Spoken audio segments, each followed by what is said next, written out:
Hola, buenas tardes. ¿Cómo están todos? Bueno, de acuerdo a algunos efectos técnicos que hemos tenido, van a ver esta charla, algunas charlas grabadas. Siempre nos gusta hablar con alumnos para que puedan preguntar, pero bueno, para que tengan acceso al material, vamos a discutirlo ahora en forma pregrabada.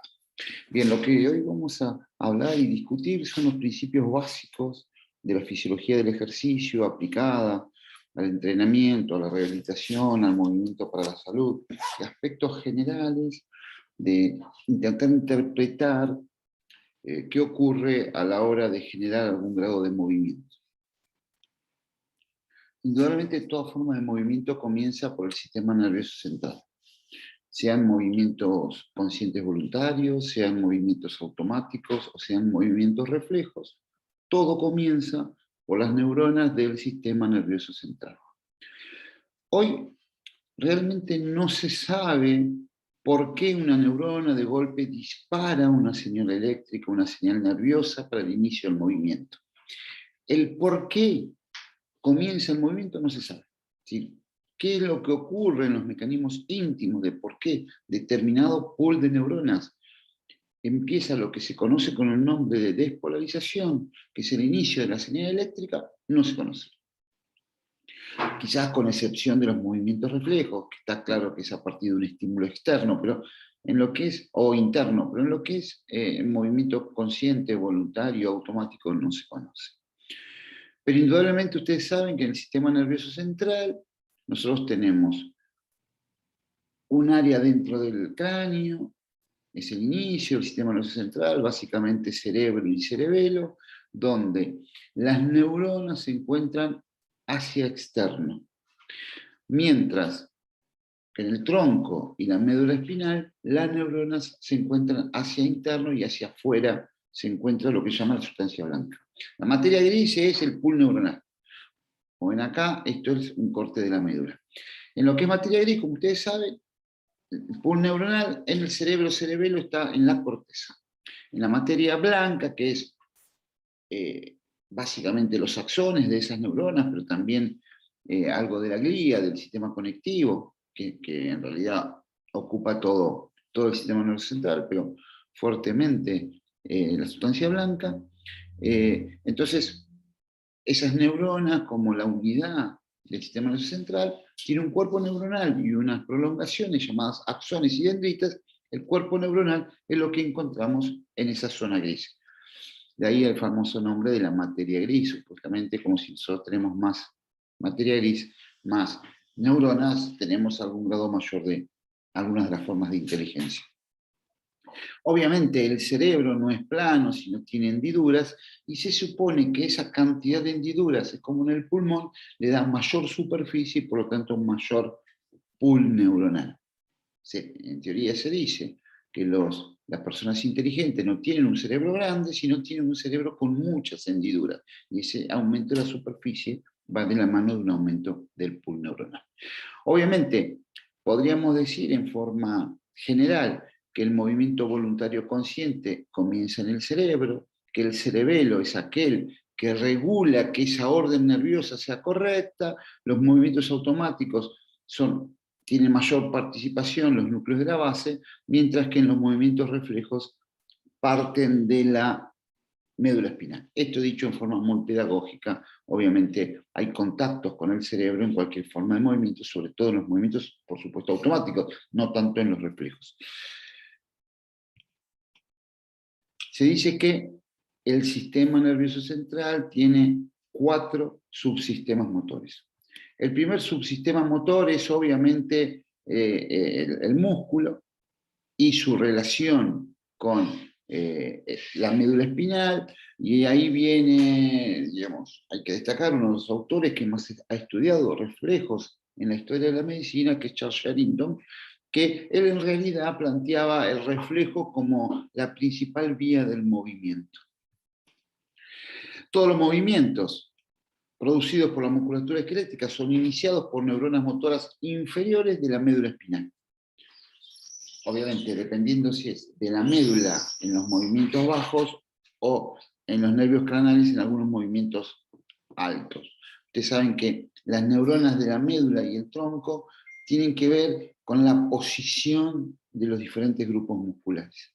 Ahora, ese movimiento final puede ser reflejo, como decíamos, o ser respuesta de un movimiento, de una orden que se imparte de núcleos superiores, ¿no? Si en cualquiera de los dos casos, la neurona del asta anterior de la médula espinal se conecta con los músculos para el momento final del movimiento. Obviamente que el segundo subsistema motor, que está hablando básicamente de los núcleos de la base, regulan el tono muscular, orientan la cabeza y los ojos, y obviamente tienen su relación con el equilibrio, con lo vestibular, con lo auditivo, con lo visual, digamos. Regula el movimiento habitual que nosotros tenemos, que es casi imperceptible. Digamos, yo en este momento estoy erguido, y eso participan básicamente este llamado segundo subsistema motor o de los núcleos de la base. El tercer subsistema motor tiene que ver con el cerebelo, que a partir de toda la información se conectan con el cerebro para manejar. Es como que le quitan la suciedad a la información que viene del cerebro. El cerebro manda input nervioso y es como que el cerebelo los conecta con toda esta parte propioceptiva y además es como lo limpia y además detecta si vienen órdenes anómalas, afina el movimiento. Y obviamente, finalmente, el cuarto sistema, los ángulos de la base, los núcleos de la base que van a eliminar junto con el cerebelo estos movimientos no deseados. Obviamente, la corteza motora es aquella que planifica, inicia, genera la dirección del movimiento voluntario, como decíamos. Bueno, acá ven la neurona, que es la célula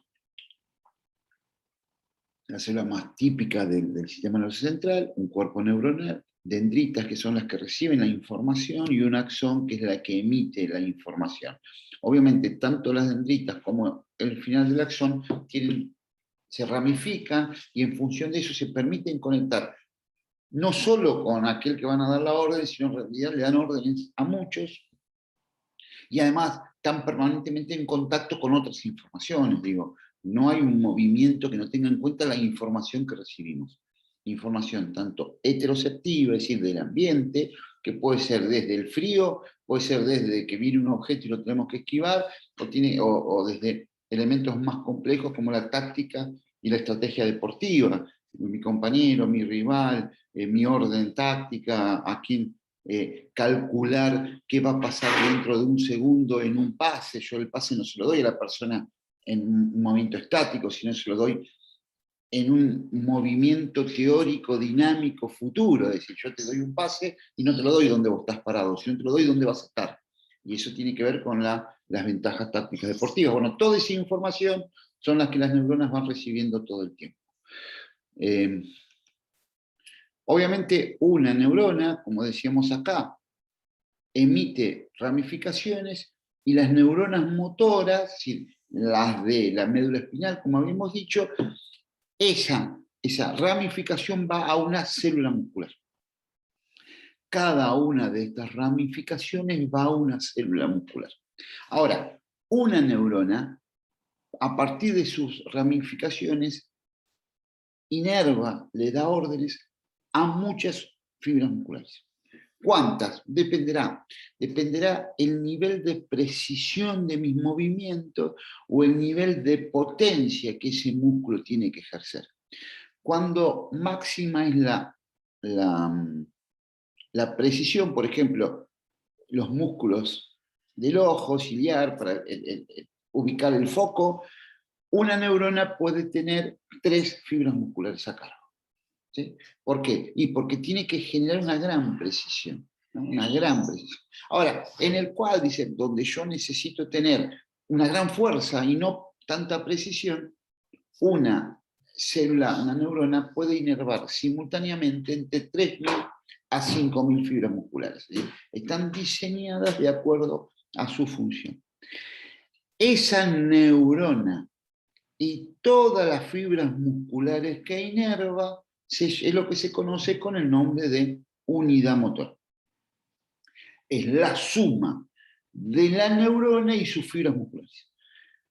Si bien cuando nacemos una fibra muscular puede estar inervada por varias neuronas, generalmente se inhiben de acuerdo a nuestras necesidades y solo queda inervada por una. Cuando la neurona se despolariza, todas sus fibras musculares, que son parte de su unidad motora, se contraen simultáneamente, en lo que se conoce con el nombre de la ley del todo nada. O todas las fibras se contraen o ninguna fibra se contrae. Y como la neurona, por sus tasas de frecuencia de disparo, que son una tasa de frecuencia de disparo, es la cantidad de estímulos nerviosos, eléctricos, que genera al mismo tiempo. Si yo puedo generar un estímulo nervioso, puedo generar muchos estímulos nerviosos. Las neuronas, las fibras, las neuronas explosivas generan tasas de disparos mucho más rápidas que las lentas. Para que se den una idea, una neurona rápida puede generar entre 70 a 100 disparos por segundo, mientras que una neurona lenta puede generar entre 10 a 30 disparos, es decir, cada disparo es un impulso nervioso por segundo. A partir de esta tasa de disparo que tiene la propia neurona, modifica las características de la fibra muscular y, en definitiva, la fibra muscular en su tipología lenta, intermedia o rápida es definida por la neurona que la inerva. Entonces, una unidad motora está formada por todas fibras iguales. ¿Por qué? Y porque son determinadas por la misma neurona. Esto es una unidad motora. Obviamente, un músculo tiene una enorme cantidad de unidades motoras. Y la fuerza de ese músculo va a depender de cuántas neuronas se sincronizan al mismo tiempo para que las fibras musculares de cada unidad motora trabajen simultáneamente. Este proceso denominado sincronización determina el nivel de fuerza de mi músculo, sumado al tamaño, por supuesto, y es una de las variables más importantes que tratamos de entrenar. Entrenar que las neuronas, digamos, se pongan de acuerdo para trabajar al mismo tiempo. ¿Y cómo se entrena esto? Con altas cargas, con mucha carga. Por eso, en general, el entrenamiento moderno va hacia un número de repeticiones muy bajo, raramente más de 6. ¿Para qué? Para que nuestro cerebro estimule la fuerza muscular sin tener un aumento de masa muscular. O teniéndola, digo, e independiente. Pero lo que quiero decir es que estamos dejando ese camino de las 15 repeticiones, de las 12 repeticiones en la serie de trabajo, porque son trabajos muy de resistencia a la fuerza que trabajan muy mal sobre este proceso de sincronización. Este es uno de los motivos por los cuales nosotros trabajamos. Obviamente que la fuerza no está solo ligada a lo que pasa dentro de un músculo, llamado coordinación intramuscular, sino también está ligado a lo que pasa entre los diferentes músculos, llamado coordinación intermuscular. Para ser fuerte yo necesito masa muscular, tamaño, necesito coordinación dentro del músculo, la sincronización, y necesito coordinación entre los diferentes grupos musculares. Por eso no solo trabajamos pocas repeticiones, sino en general en lo que se llama pesos libres, barras y mancuernas, que me obligan a coordinar los movimientos. Esto no ocurre cuando trabajo con máquinas que solo me permiten trabajar ese músculo en forma aislada. ¿Sí? Son las 3 herramientas que intentamos, entre otras, trabajar a partir de estos principios fisiológicos. Obviamente, como ustedes ya saben, el axón tiene una estructura denominada mielina que, a partir de la conducta saltatoria del impulso eléctrico, nos permite tener mayor velocidad de conducción. Un elemento muchísimas veces afectado por las enfermedades neurodegenerativas. Obviamente, esa unidad motora con este nervio, cuando llega a lo que se conoce con el nombre de unión neuromuscular tiene características muy particulares. La unión neuromuscular no es una unión entre el axón y la fibra muscular de continuidad, sino es de contigüidad. Digamos, hay un espacio libre entre la terminal del axón y la membrana postsináptica muscular, o terminal del axón y membrana postsináptica nerviosa. Es lo mismo. Las características de esta unión neuromuscular son muy similares. Acá lo ven, fíjense en cómo. Acá viene el axón,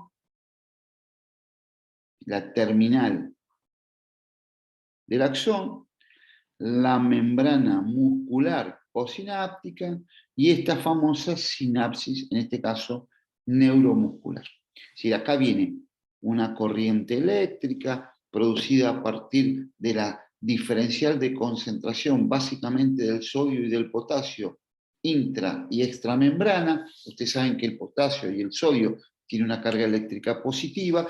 Entonces, si hay un diferencial de concentración por adentro y por afuera, eso tiene una electricidad, lo mismo que un cable de electricidad, de bronce, lo mismo. Y donde esta mielina sería algo así como el plástico del cable, digamos, una cosa así. Cuando llega esta actividad eléctrica al axón, no puede esta actividad eléctrica pasar al músculo directamente porque hay un espacio. Esto como ustedes tienen un cable pelado, pero en la mano que no lo toca, no puede pasar la electricidad. Entonces, ¿cómo es la conexión entre este axón y esta membrana muscular? Es que la electricidad hace que vesículas que tienen lo que se conoce con el nombre de neurotransmisores, los envía hacia la hendidura sináptica y se pegan a receptores de la membrana postsináptica y esos receptores hacen que se desencadene nuevamente la actividad eléctrica, pero ya en la membrana muscular. Así funciona la sinapsis neuromuscular. O, insisto, nervio-nervio. Si en el cerebro es nervio-nervio. En el músculo es nervio-músculo. Los neurotransmisores son diferentes de acuerdo a la estructura que estemos hablando. En el caso de la unión neuromuscular, este neurotransmisor que está dentro de la vesícula, en el terminal axónico, se llama acetilcolina. Pero en otras partes puede ser la adrenalina, noradrenalina, dopamina, serotonina, GABA, etcétera, etcétera, etcétera. Hay un sinnúmero de neurotransmisores. La falla de algunos de estos neurotransmisores pueden generar determinadas patologías neurodegenerativas, como el Parkinson, o como lo que ustedes ya seguramente van aprendiendo a esta altura. Entonces acá tenemos actividad eléctrica, actividad química y nuevamente actividad eléctrica. Así funciona la unión neuromuscular. ¿Por qué esta hendidura está abierta? Y bueno, porque las hormonas entran, hormonas o sustancias, entran a esta hendidura sináptica y estimulan también, por ejemplo, la adrenalina, nuestra hormona generada por las glándulas suprarrenales, puede modificar esa relación en una sinapsis. Lo mismo las anfetaminas, lo mismo la cafeína, y ni hablar de las drogas duras, la cocaína. Son todas sustancias que participan en estas uniones sinápticas, a nivel nervioso o a nivel neuromuscular. Los anabólicos, la hormona de crecimiento, la testosterona, digamos, hay un montón de sustancias que potencian o inhiben estas situaciones de estimulación sináptica. Las potencian, me hacen saltar más, me hacen correr más, me hacen tener alucinaciones, me hacen estar excitado, etcétera, etcétera, etcétera. Las inhiben, bueno, algunas patologías que por exceso de alguna sustancia yo estoy inhibido, pero inclusive los relajantes musculares pueden participar acá como vías terapéuticas. Digamos, puede haber vías terapéuticas que utilicemos para esto, o puede haber doping, o puede haber drogas, o puede haber toxicidad, cianuro, bueno, si bien el cianuro no actúa acá, pero digo, hay venenos que actúan acá. Por ejemplo, la toxina botulínica, por ejemplo. ¿Sí? ¿Cómo actúan? Y actúan o inhibiendo esto o inhibiendo la ruptura del neurotransmisor y por lo tanto la estimulación se sostiene en el tiempo. Bueno, esto es algo bastante patológico. Entonces, fíjense, nosotros tenemos el estímulo nervioso, la acetilcolina y diferentes pasos. La acetilcolina se libera de la vesícula presináptica, estimula, se calcula que más o menos necesitamos 4 moléculas de acetilcolina para estimular cada uno de los receptores, y al estimular la acetilcolina, ¿qué ocurre? Se estimula eléctricamente la membrana. La membrana muscular tiene lo que llaman invaginaciones, llamadas túbulos T. Imaginen que en un globo yo le meto un dedo. Al globo inflado le meto un dedo. ¿Qué ocurre con este dedo cuando yo le meto? La membrana continúa hacia adentro.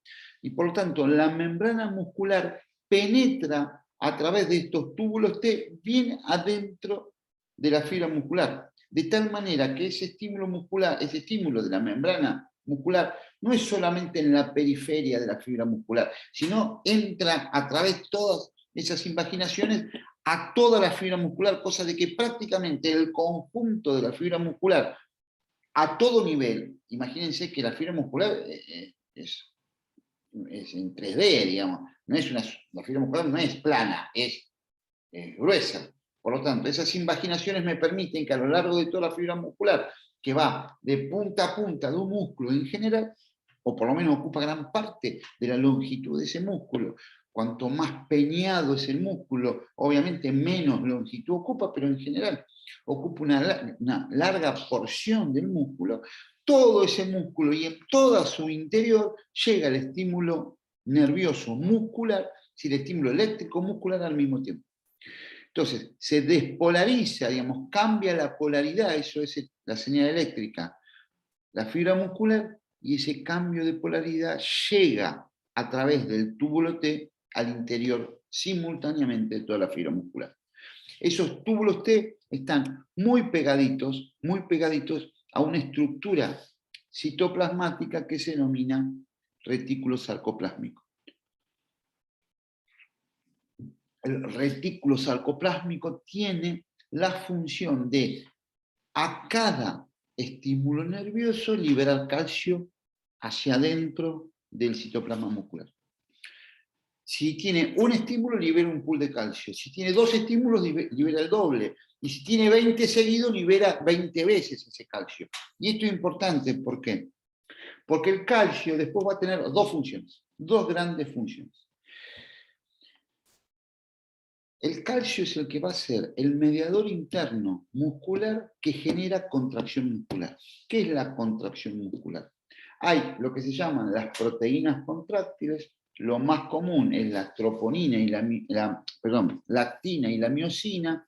Lactina y la miosina es esto que ven acá. La miosina es la molécula pesada de la contracción muscular, y la actina, que son esta cadena de actina que ven acá, es la molécula liviana. A partir desde el deslizamiento de la actina y la miosina se produce la contracción muscular. Ahora, para que esta contracción muscular se produzca, se necesitan que haya 2 cosas.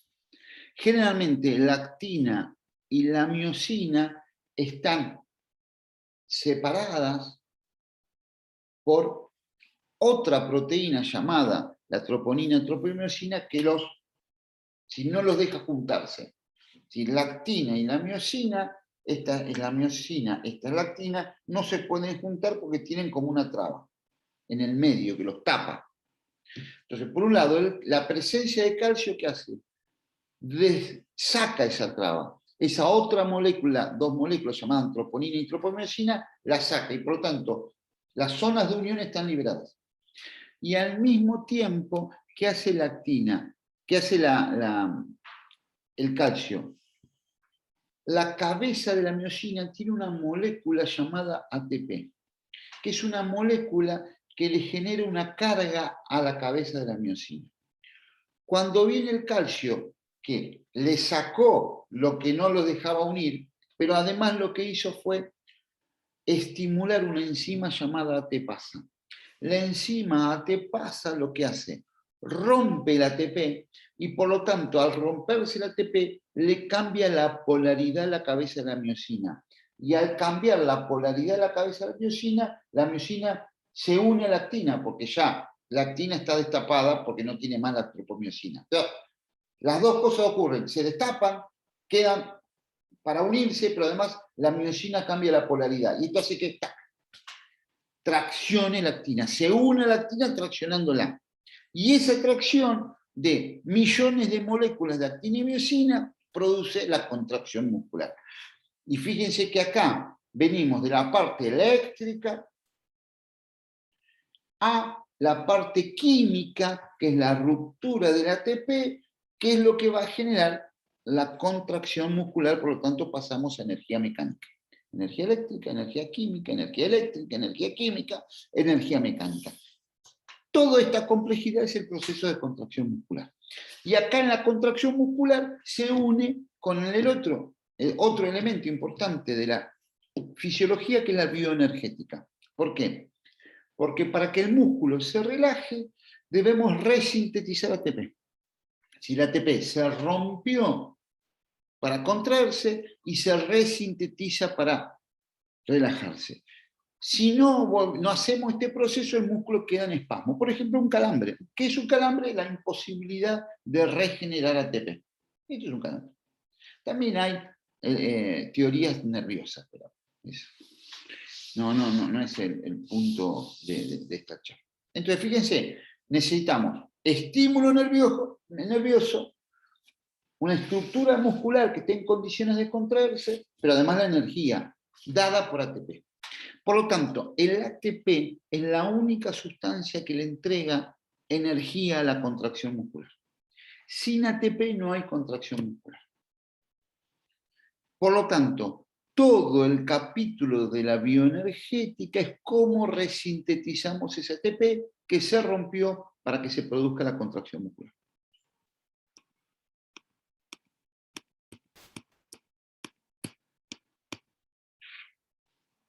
Entonces, fíjense que el músculo, si nosotros al músculo lo cortamos por la mitad, vamos a ver que la fibra, si un músculo está formado por fibras musculares, las fibras musculares están formadas por lo que se llaman miofibrillas. ¿Sí? Imagínense el largo del músculo. El largo del músculo uno lo corta por la mitad, lo mira así y lo que ve son fibras musculares. Intercaladas fibras musculares de diferente tipología, lentas, rápidas, intermedias, y además de diferentes unidades motoras, obviamente. Si uno sigue mirando, esa fibra muscular está formada por lo que se llaman los filamentos miofibrillas. Miofibrilla es la unidad longitudinal del músculo, pero si uno esa unidad longitudinal del músculo la mira con un microscopio electrónico, va a ver que tiene bandas, pero en realidad esas bandas están formadas por una unidad. Esa unidad, una a partir de la otra, se llaman sarcómeros. Que en definitiva, el sarcómero, que va de una línea Z a una línea Z, está formado básicamente por ese desarrollo de moléculas pesadas, miosina, y moléculas livianas llamadas actina. La actina está unida a esta proteína de la banda Z, que es una estructura conectiva, y el deslizamiento de la miosina con respecto a la actina hace que las dos líneas Z de un sarcómero se acorten. Pocos micrones. Pero si uno une todo lo que se acortan, todos los sarcómetros a lo largo del músculo, eso genera el movimiento, la tensión muscular. Cada molécula de miosina está rodeada de moléculas de 6 moléculas de actina. Fíjense, la fórmula de la miosina, estas proteínas globulares son la actina, la tropiomiosina que tapa los puntos de unión con las cabezas de la miosina. Esta es la miosina y sus cabezas. Y fíjense, rodeados por la actina, y eso le permite esa disposición en el espacio. Después hay otras proteínas que hoy le estamos dando mucha importancia, como la titina, pero estas yo les nombré 4 proteínas, en realidad son 100 las proteínas que forman la miofibrilla, cada una con una función. No es importante. En la cabeza de la miosina se encuentra el ATP y la enzima ATPase, que son las que yo le decía que unen la contracción muscular a la bioenergética. Obviamente, fíjense, acá tienen, esto es el largo del músculo, acá tienen sarcómeros y acá tienen sarcómeros. Las miofibrillas se hiperplasian, ¿qué quiere decir? Aumenta el número, no las fibras musculares, no hay trabajos demostrados que la hiperplasia de las fibras musculares sea muy importante. Sí hay datos que demuestran que la hipertrofia, digamos, las fibras musculares se agrandan, pero no se reproducen. Pero sí se reproducen las miofibrillas. Las miofibrillas se pueden reproducir en lo que se llaman las estructuras en paralelo, la hiperplasia en paralelo, los sarcómeros en paralelo, que es cuando aumenta el número de miofibrillas.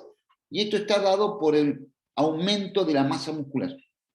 Mientras que el aumento de los sarcómeros en serie, digamos, el aumentar la cantidad de sarcómeros de una sola miofibrilla es lo que aumenta el largo del músculo y está más relacionado con la velocidad. Si uno quiere aumentar la fuerza máxima, la hipertrofia, aumenta los sarcómeros en paralelo, y si uno quiere aumentar la velocidad, la fuerza explosiva, el aumento de la velocidad angular de un músculo, lo que va a aumentar es los sarcómeros en serie. ¿Esto cómo lo aumentamos? Bueno, de acuerdo a estímulos específicos. Si yo hago estímulos asociados a aumentar la fuerza pura o aumentar la hipertrofia, ya sé que voy a aumentar los sarcómeros en paralelo.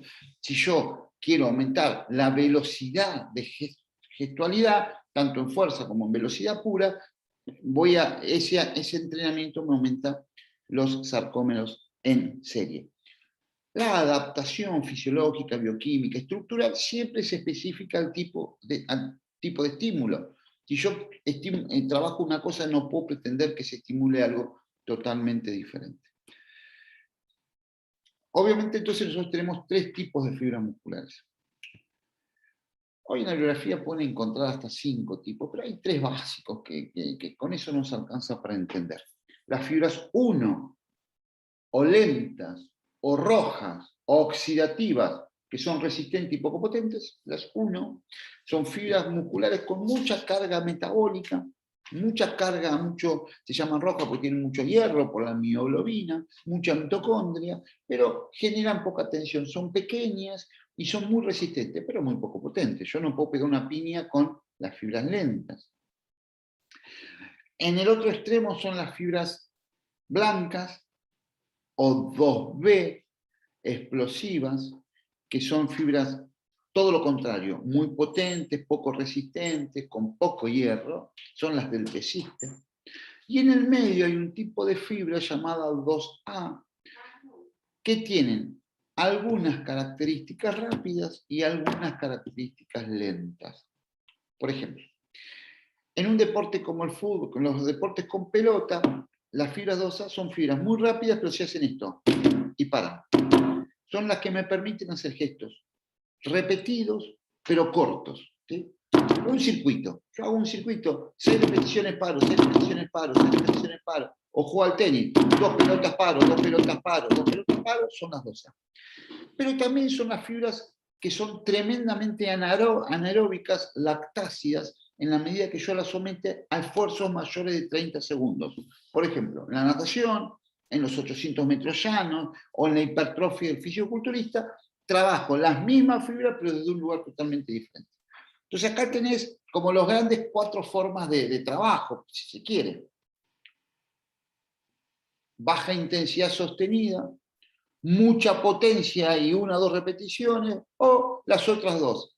Trabajos largos de 30 segundos, 1 minuto, 2 minutos con pausa, o trabajos cortos, 6, 10, 15 segundos con pausa corta y vuelvo a repetir. Son las 4 grandes modalidades de trabajo.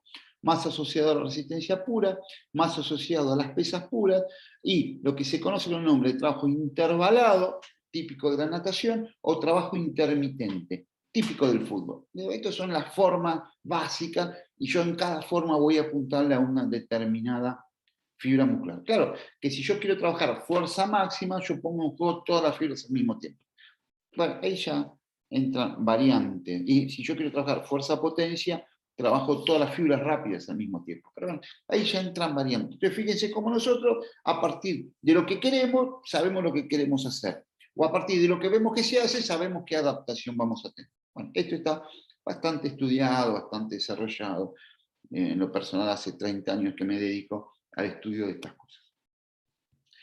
Pero yo les dije que esto que tiene que ver con las fibras musculares y con el desarrollo muscular va asociado de la bioenergética.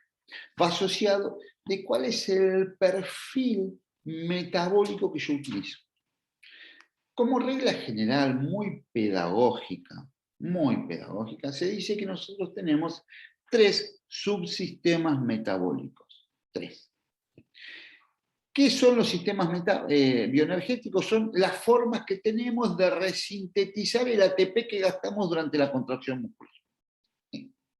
Si no es que estos sistemas nos dan energía por sí mismos, sino la energía que nos dan nos sirve para, como fin último, sintetizar ATP.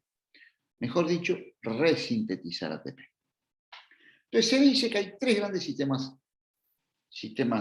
bioenergéticos.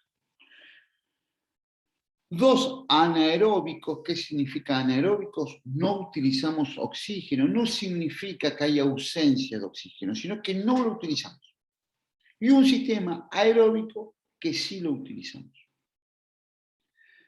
Los 2 sistemas anaeróbicos tenemos un sistema que produce como desecho final el ácido láctico o lactato, y un sistema que no tiene producción de lactato. Y así se diferencian los 3 sistemas. Sistema anaeróbico aláctico es no usa oxígeno ni genera ácido láctico, llamado también ATP-CP. Es como, si ustedes me preguntan a mí hoy, con el desarrollo de fisiología, deberíamos decir de la fosfocreatina, porque en realidad el ATP participa en todos. Pero bueno, se conoce como ATP-CP o de los fosfágenos de alta energía, porque tanto el ATP como la creatinfosfato, son fosfágenos de alta energía. Cuando ustedes dicen alguien toma creatina, toma esto, la creatina del creatinfosfato. Este sistema, se dice en la bibliografía, que es el sistema que me permite hacer una actividad al máximo de mis posibilidades, en velocidad o en fuerza. Pero es tan máximo lo que hago que no lo puedo hacer antes, se decía, 10 segundos, porque se asociaba a la carrera de 100 metros, hoy sabemos que es un poco menos, que son 6 segundos. No llega a 10. Un lanzamiento es ATP-CP máximo, una carrera, los primeros 60 metros de una carrera de 100 metros son ATP-CP. ¿Qué residuo deja? Nada, digamos, rompemos la fosfocreatina y no queda residuo. Porque la creatina se vuelve a resintetizar como fosfocreatina. No queda nada. Este es el primer subsistema metabólico, anaeróbico aláctico. Obviamente hay mucha discusión en la bibliografía con respecto a los nombres, pero no es. Prefiero tomarme licencias pedagógicas para que entiendan el proceso. El segundo sistema también es anaeróbico, tampoco usa oxígeno, pero se dice que es sistema láctico. Cuando hablamos de sistema láctico, hablamos de este sistema. ¿Por qué? Porque utiliza como substrato, insisto, para resintetizar el ATP, la glucosa, exclusivamente la glucosa, y deja en el camino esa glucosa, se rompió en 2 moléculas de ácido láctico. Hoy ya todo lo que hacemos con ese ácido láctico es libros enteros, pero esa cantidad de ácido láctico es lo que amortigua el bicarbonato de sodio, y a partir del bicarbonato de sodio que se transforma en ácido carbónico, lo toma una enzima llamada anhidrasa carbónico y lo divide en dióxido de carbono y agua. Es decir, que la cantidad de ácido láctico que formamos está asociada a un aumento por la vía anaeróbica, por los famosos buffers de amortiguación. Se asocia a un aumento del dióxido de carbono y es lo que me da la agitación. La agitación no está dado por falta de oxígeno, sino está dado por un exceso de dióxido de carbono asociado a la formación de ácido láctico por esta vía. Yo puedo saber cuánto ácido láctico tiene un sujeto en la medida que veo su agitación. Si yo respiro como estoy respirando ahora, tengo muy poco ácido láctico. En la medida que cada vez estoy más agitado, la concentración de ácido láctico es mayor. Y yo ahí puedo, desde una observación, ver qué nivel de intensidad está. Si yo utilizaría este sistema en forma exclusiva, me agotaría en términos de 30 segundos a 2 minutos. Y me muero, y vomito, y no puedo seguir. O por lo menos no puedo mantener esa intensidad. Es lo que se dice la típica carrera de 400 o de 800 metros llanos, 200 metros de la natación, el típico esfuerzo que me agita. El tercer sistema es aeróbico, digamos, yo necesito oxígeno para metabolizarlo. Estos dos sistemas previos se producen en el citosol, pegadito a la actinemiosina, pegadito a la zona contráctil, mientras que el sistema aeróbico se produce dentro de las mitocondrias, a través de dos procesos que seguramente conocen, ciclo de Krebs y cadena transportadora de electrones. Digamos que es que tanto la glucosa, las grasas, como la parte ácida de los aminoácidos entran a la mitocondria, pasan por todo ese sistema, ciclo de Krebs, cadena transportadora de electrones, que el último aceptor es el oxígeno. El último aceptor es el oxígeno. Dependerá la magnitud, la intensidad, la duración, si consumimos más glucosa, más grasa, más proteínas. En general decimos que en la primera hora usamos más glucosa, que en la segunda hora usamos más grasa, y que a partir de la segunda hora empezamos a utilizar más proteínas, sobre todo en términos de deporte de resistencia. Se dice que todo esfuerzo de más de 3 minutos, sostenido, continuo, estable, lo aeróbico es lo predominante, maratón como ejemplo, y tampoco nos da ningún residuo, porque en realidad todo lo transformamos en dióxido de carbono y agua. Es decir, que fíjense que podemos formar dióxido de carbono en el trabajo aeróbico, o podemos, pero acá viene de la cadena transportadora de electrones, o podemos formar dióxido de carbono en el sistema lactácido, pero acá viene de la amortiguación del lactato, del ácido láctico. Son dos dióxidos de carbono que se pueden sumar, que se pueden superponer, pero que vienen de orígenes diferentes, totalmente diferentes. Bueno, estos son los tres sistemas bioenergéticos. Espero que quede claro, lo van a trabajar en los prácticos. Entonces, fíjense cómo acá tienen. La zona contráctil, esquematizada la zona contráctil, miosina y actina, zona Z, sarcómero, el ATP unido a la miosina. Ese ATP cuando se rompe, se llama ATP porque es adenosín trifosfato, cuando se rompe pierde un fósforo de alta energía y se transforma en ADP, adenosín difosfato. Esto es resintetizado a partir del fosfágeno de la fosfocreatina, vuelve a ser ATP. La fosfocreatina se transforma en creatina y fósforo inorgánico. Este es el sistema anaeróbico láctico. Tienen la glucosa, que puede estar como glucosa o venir del glucógeno muscular o hepático.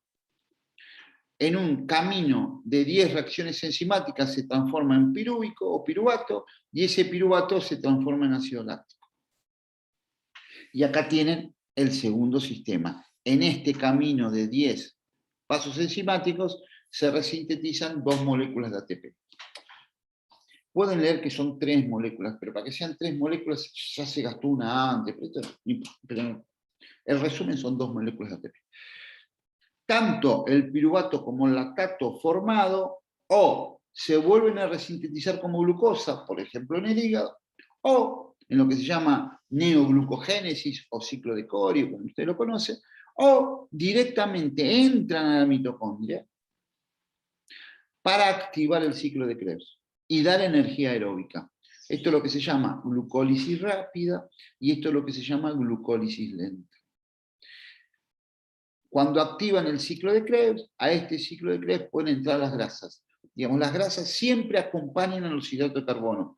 Había un investigador de los años 70 que decía que las grasas se consumen en el calor generado por los hidratos de carbono. ¿Por qué? Porque el piruvato es el único la única sustancia que puede activar el ciclo de Krebs. Si no hay glucólisis previa, no hay ciclo de Krebs. Y si no hay ciclo de Krebs, no hay consumo de grasa. No se puede consumir las grasas solas. En una sola situación, que es la cetoacidosis. Es la única situación donde nosotros solo consumimos grasas, pero nos lleva a la muerte, sea una cetoacidosis diabética o sea una cetoacidosis producida por las llamadas dietas cetogénicas.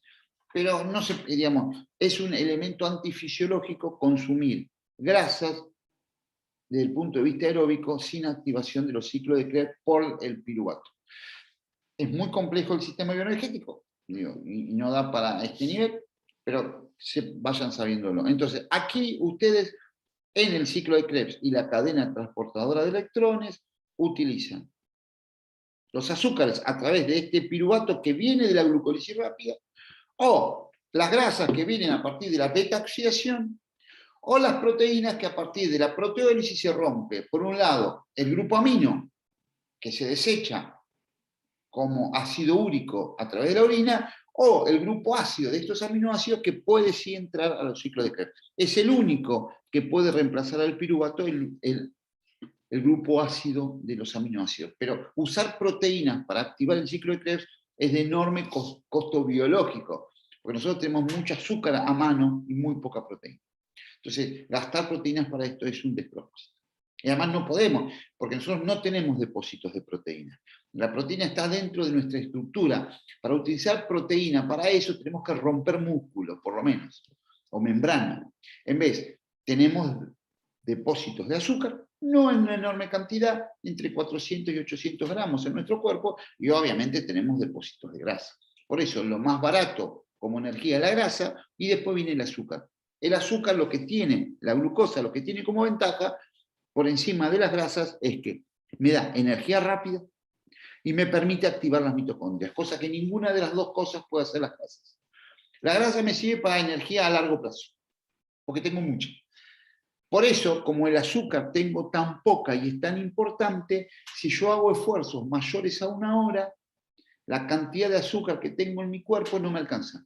Tengo que reponer azúcar durante el esfuerzo. De ahí viene consumo de frutas, consumo de bebidas deportivas, consumo de gomitas, consumo que uno planifica para los esfuerzos prolongados. O en el entretiempo de un partido de fútbol, tienen fruta, tienen Gatorade, tienen gomitas, tienen barras proteicas, tienen todas cosas que tienen mucho azúcar. Almendra, tienen mucho azúcar. ¿Por qué? Porque el azúcar que tiene un futbolista no le alcanza para jugar a la misma intensidad todo un partido. Se sabe que si yo no repongo azúcar, glucosa, en el entretiempo, el segundo tiempo corro menos que el primero. Eso está recontra estudiado. Y es por eso que les digo, el azúcar es muy importante para la energía rápida y para la activación de las mitocondrias. Y no me alcanza para más de 1 hora. Tengo que reponer. ¿Por qué? Ustedes dirán, ¿y por qué el organismo no acumula 5 kilos de azúcar? Porque el azúcar atrae mucha agua. Para acumular 5 kilos de azúcar tendría que acumular 20 kilos de peso o más. No es biológicamente aceptable. Sería muy pesado. Perdería mi capacidad de potencia, de carrera, de velocidad, perdería mi rendimiento físico. Entonces, el hombre a través de los millones de años se ha demostrado a sí mismo que el azúcar necesario guarda y sí la grasa. ¿Por qué? Porque la grasa no acumula agua. Entonces, me es más biomecánicamente eficiente acumular 1 gramo de grasa, que encima tiene 9 calorías, que 1 gramo de azúcar, que tiene 4 calorías y un montón de agua aparte. Así que el gramo de azúcar serían 7 gramos de peso. Entonces, fíjense que en 1 gramo de grasa tengo 9 calorías, en 8 gramos por el azúcar tengo la mitad de calorías. Esto no es eficiente.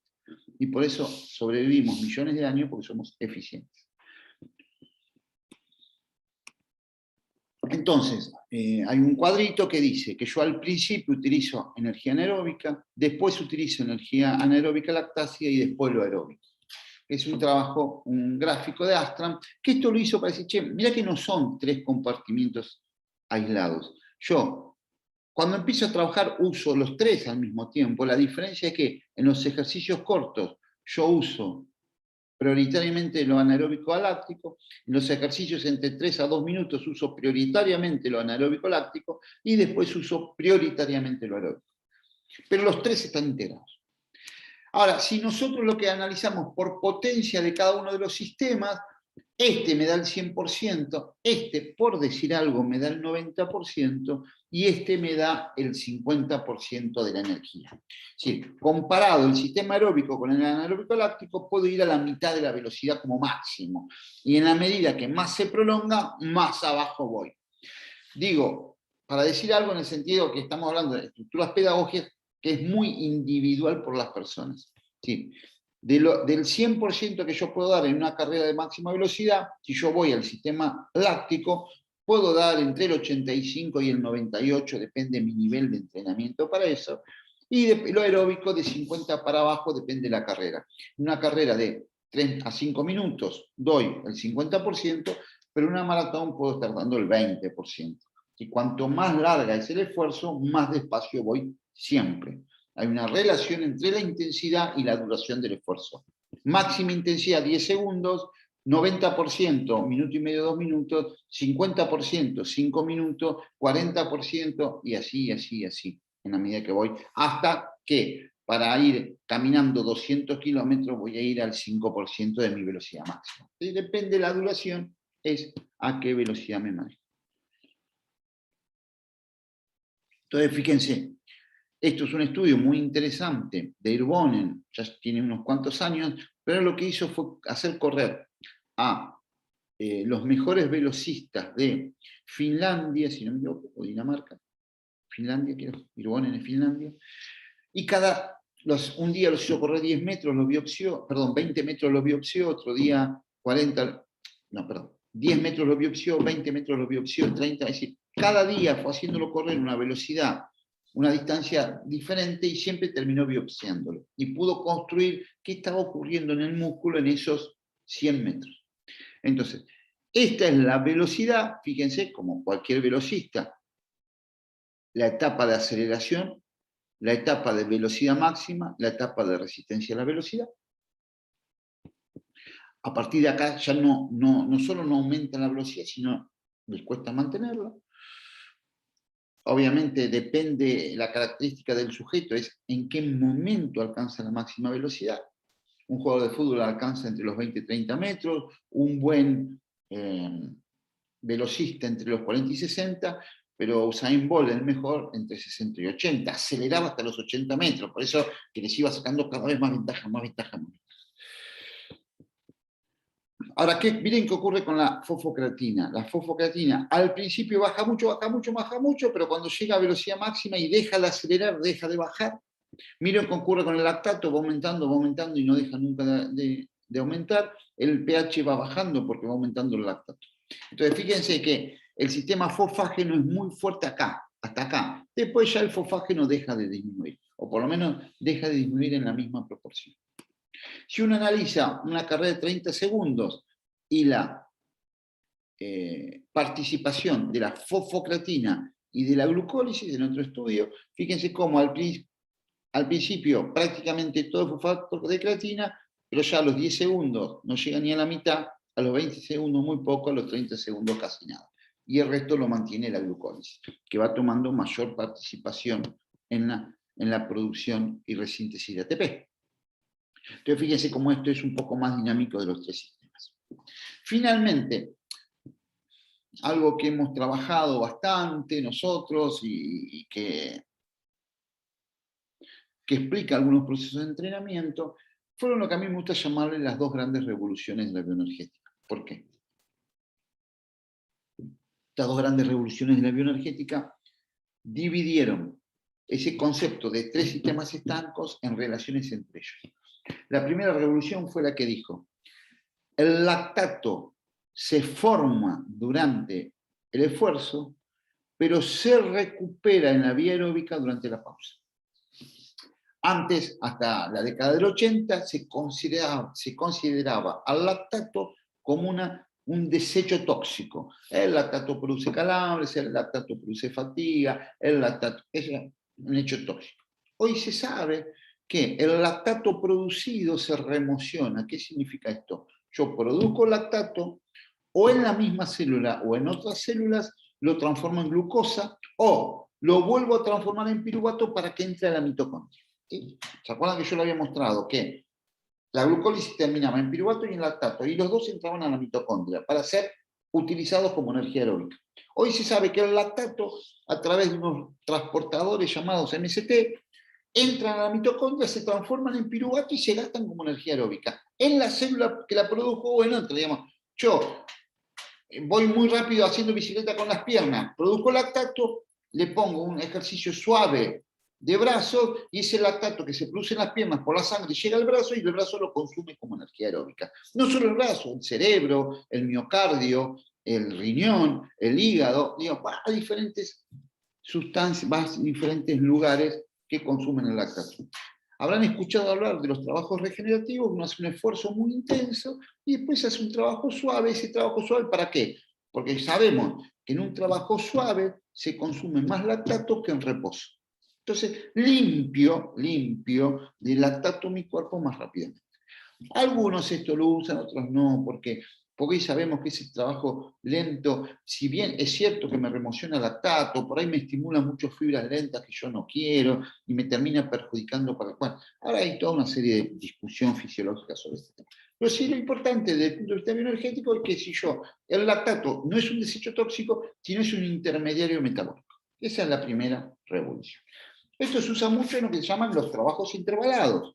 Yo hago una pasada de 400 metros y le pago una pausa suave. Esa pausa suave me recupera en la mitad del tiempo que me recupera si me quedo quieto, a partir de esta estimulación. La otra revolución es la que unió el sistema anaeróbico aláctico con el sistema aeróbico. ¿Por qué? Porque hoy sabemos que, si se acuerdan, esa creatina rota para sintetizar ATP va a la mitocondria, se resintetiza a través del ATP producido por el ciclo de Krebs y la cadena transportadora de electrones y vuelve como fosfocreatina. La fosfocreatina es un transportador de energía aeróbica entre la zona contráctil y la mitocondria, todo el tiempo en lo que se llama el shuttle de la fosfocreatina, pero nosotros le hemos puesto la paradoja metabólica de la fosfocreatina. ¿Para qué? Para entender que esta sustancia anaeróbica por excelencia es un fantástico transportador de energía aeróbica entre la mitocondria y la zona contráctil en algún tipo de trabajo que se llama trabajo intermitente. O en los circuitos. Seguramente ustedes habrán hecho circuitos. ¿Por qué pasa en un circuito? Yo gasto fosfocreatina cuando hago un ejercicio y la voy recuperando para hacer el otro. Y por eso son trabajos cortos, con pausas cortas, porque la fosfocreatina se rompe y se recupera rápidamente. Bueno, esta es la base bioquímica de otra forma de entrenar, que es la que nosotros hemos trabajado por estos 30 años, que se llama entrenamiento intermitente. Yo soy bastante conocido por el desarrollo de este método de entrenamiento. Y ahí vamos.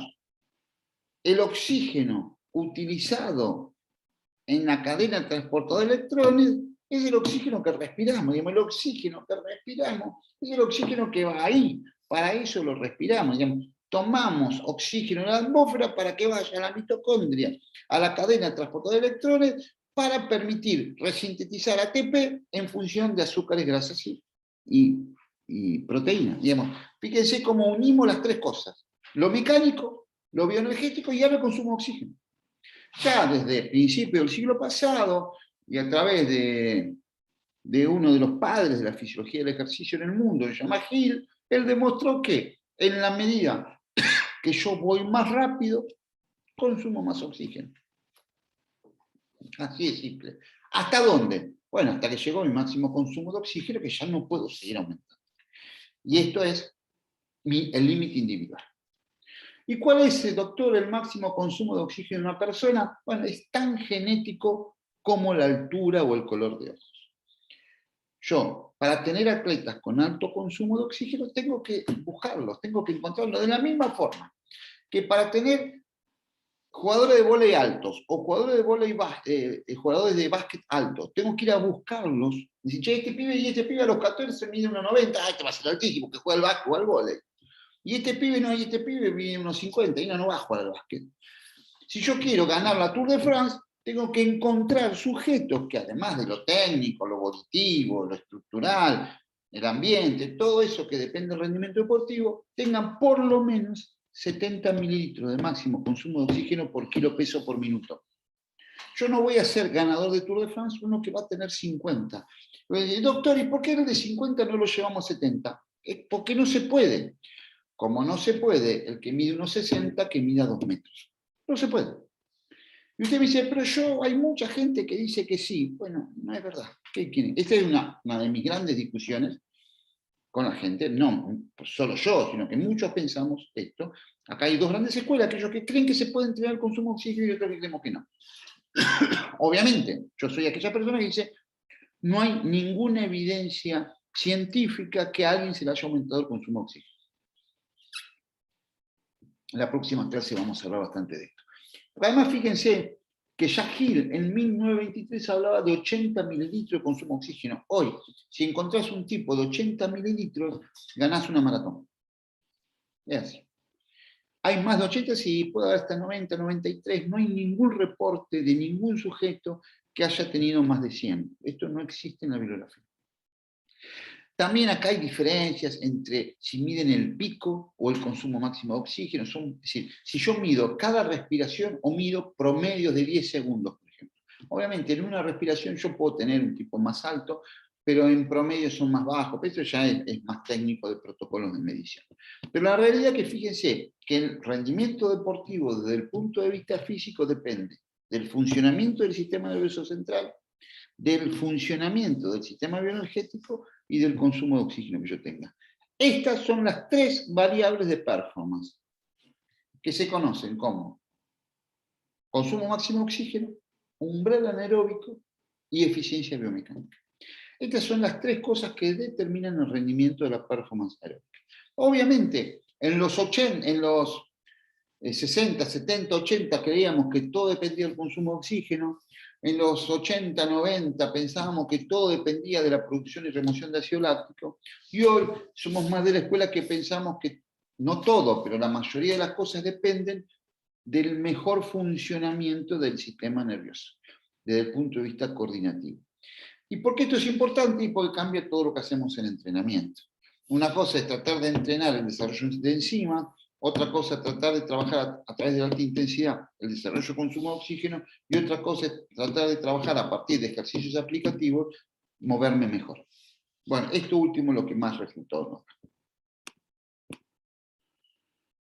Obviamente, de acuerdo a la intensidad que yo corre, es a qué porcentaje del consumo de oxígeno máximo de estos sujetos yo voy a entrenar. Si yo voy a una velocidad muy alta, trabajo al 100% el consumo de oxígeno, y en la medida que voy bajando, voy usando menos oxígeno por minuto. ¿Por qué? Y porque no necesito producir tanta energía porque voy más lento. Bueno, todo esto dicho así extremadamente rápidamente es algo que nos lleva horas de estudio, horas de trabajo, horas de discusión, horas de análisis, y yo estoy tratando de hacerle un resumen inicial para que ustedes entiendan algunos procesos.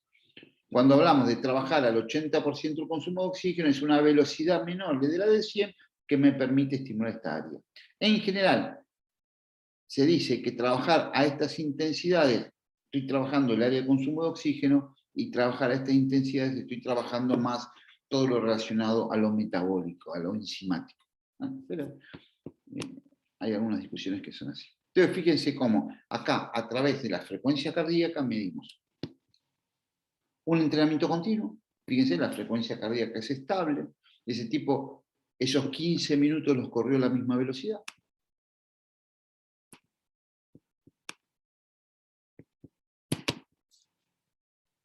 Bueno.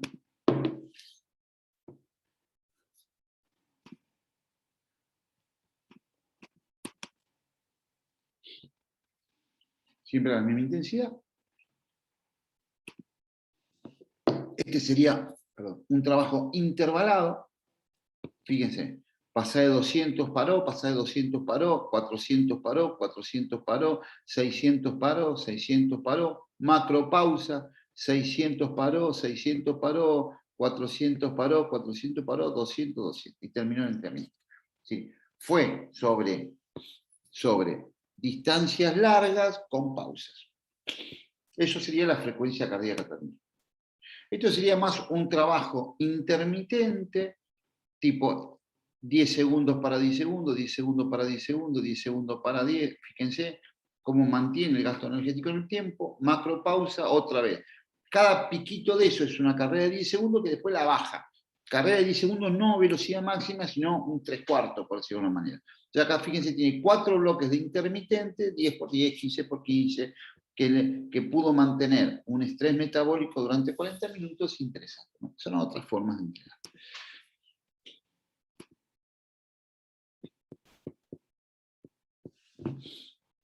Bien. Estuve tratando de entonces integrar estos 3 grandes grupos para que ustedes puedan comprender un poco mejor. Lo van así trabajando en los seminarios. Y ya la semana que viene vamos a hablar de otros aspectos de la fisiología para terminar de encuadrar este tema. Bueno, nos vemos. Hasta luego.